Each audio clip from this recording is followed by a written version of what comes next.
السلام علیکم دوستو، آج کی اس انٹرسٹنگ ویڈیو میں آپ سب دوستوں کو ویلکم کرتا ہوں۔ ایک شوہر نے اپنی بیوی کو اس کے بچوں کے سامنے بڑی بے دردی سے مارا، جس سے بچے خوف زدہ ہو کر رونے لگ گئے۔ بچوں کا یہ حال دیکھ کر ماں رنجیدہ ہو گئی۔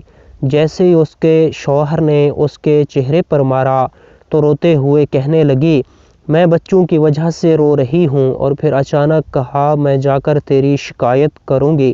جس پر شوہر نے کہا، تجھے کس نے کہہ دیا میں تجھے باہر جانے کی اجازت دوں گا؟ بیوی نے جواب دیا، تیرا کیا خیال ہے تو نے دروازے اور کھڑکیوں سمیت سارے دروازے بند کر دیے ہیں؟ کیا اسی لیے تو مجھے شکایت کرنے سے روک لے گا؟ شوہر نے انتہائی تعجب کے ساتھ کہا، پھر تم کیا کرو گی؟ بیوی نے کہا، میں رابطہ کروں گی۔ شوہر نے کہا، میں تیرے سارے موبائل میرے پاس ہیں، اب جو چاہے کر لے۔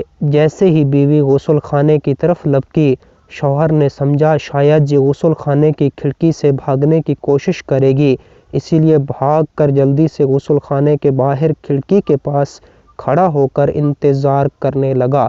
جب اس نے دیکھا یہ عورت نکلنے کی بالکل کوشش نہیں کر رہی تو واپس اندر آیا اور دروازے کے پاس کھڑا ہو کر اس کے نکلنے کا انتظار کرنے لگا۔ جب وہ غسل خانے سے باہر آئی تو چہرہ وضو کے پانی سے تر تھا اور لبوں پر بہت سی پیار سی مسکراہٹ سجا رکھی تھی۔ اس عورت نے کہا، میں تیری صرف اس سے شکایت کروں گی جس کے نام کی تو قسم اٹھاتا ہے۔ اس سے مجھے تیری بند کھڑکیاں، بند دروازے اور موبائلوں کی ضبطگی سمیت کوئی بھی چیز نہیں روک سکتی، اور اس کے دروازے بھی کبھی بند نہیں ہوتے۔ شوہر نے اپنا رخ بدلا اور کرسی پر بیٹھ کر خاموشی کے ساتھ گہری سوچ میں ڈوب گیا۔ اندر جا کر بیوی نے نماز ادا کی اور خوب لمبا سجدہ کیا۔ شوہر بیٹھا یہ سب دیکھ رہا تھا۔ جب وہ نماز سے فارغ ہو کر دعا کے لیے اپنے ہاتھوں کو اٹھانے لگی تو شوہر اس کی طرف لپکا اور ہاتھوں کو پکڑ لیا اور کہا کہ سجدے میں میرے لیے کی گئی بد دعائیں کافی نہیں ہیں۔ عورت نے پرسوز لہجے میں کہا، آپ کا خیال ہے کہ میں اس سب کے بعد بھی جو آپ نے میرے ساتھ کیا ہے اتنی جلدی اپنے ہاتھ نیچے کر لوں گی؟ شوہر نے کہا، باخدا یہ سب مجھ سے غصہ میں ہوا ہے، میں نے قصداً نہیں کیا۔ بیوی نے کہا، اس لیے میں تیرے لیے تھوڑی دعا پر اکتفا نہیں کر سکتی۔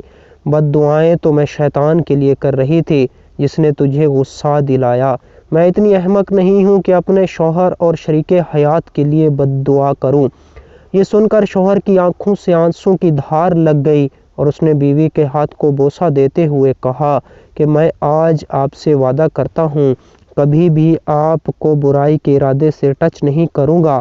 یہی وہ نیک بیوی ہے جس کے بارے میں اللہ اور اس کے رسول صلی اللہ علیہ وسلم نے خیر خواہی کی تاکید کی تھی۔ تم ان کے بن کر رہو، وہ تمہاری بن کر رہیں گی۔ اللہ سب کو ایسی نیک بیویاں عطا کرے، آمین۔